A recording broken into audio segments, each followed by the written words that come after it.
yang terbarak ini. Fakapuri Sakta.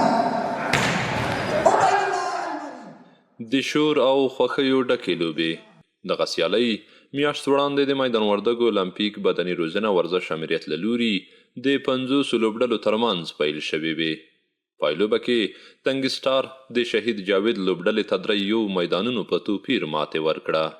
ماوړې سیالۍ چې که څه هم ټولو ته بهتره معلومه وه چې 2 میاشتې وړاندې د 50 لوبډلو ترمنځ د سیدآباد په دشټوب سیمه کې ترسره پیل شوې وې چې دا سیالۍ خزاني سیالۍ وې د ځوانانو د رشد او تقویې په خاطر ترسره کېدلې.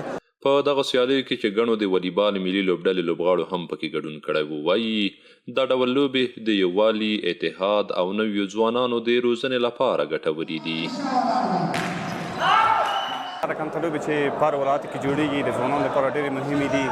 نوي ځوانان بهر ته راوځي او د نشایي او د داسې نورو خرابو کارونو څخه پرې منع کېږي او دا د سپورت په برخه کې موږ ته یو ښه هغه د زمینه ده چې ورته والیبالونه کوو. داسې والیبالونه د باید نور هم زیات شي. والا زیاته ګټه لري. والیبال ښه لوبه ده، هغه چې هر ورزش وي، خو والیبال داسې یوه لوبه ده چې مثال د خبرې زیاتې عضلې کې ښوري او د نوي ځوانان باید ورته تشویق شي چې هم درس ووایي هم ورزش وکړي. د آرامۍ په فضا کې دغه لوبو ته د والیبال ګڼ مینوال راغلي چې د خپلې خوښې لوبغاړي یې هڅول. دوی وایي له دې ډول لوبو خوند اخلي. الحمدلله د والیبال خو ډېر مینوال یم. شاوخوا د شپې 8 بجې دي د اوس پر چرخي زندان څخه راغلم. دا رقم ته پروګرامونه د والیبال تلویزیون ځوانان تشویقي ورزش ته او دا د اصول یو ښه پیغام دی.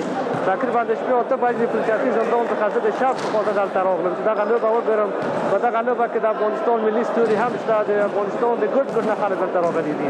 د میدان وردګ ولایت المپیک بدني روزنه ورزش امریت مسؤلین وایي دا لوبې میاشت وړاندې سیدآباد ولسوالۍ کې پیل کړې وې چې د یخنۍ له امله یې پایلوبه په مرکز میدان ښار کې ترسره شوه.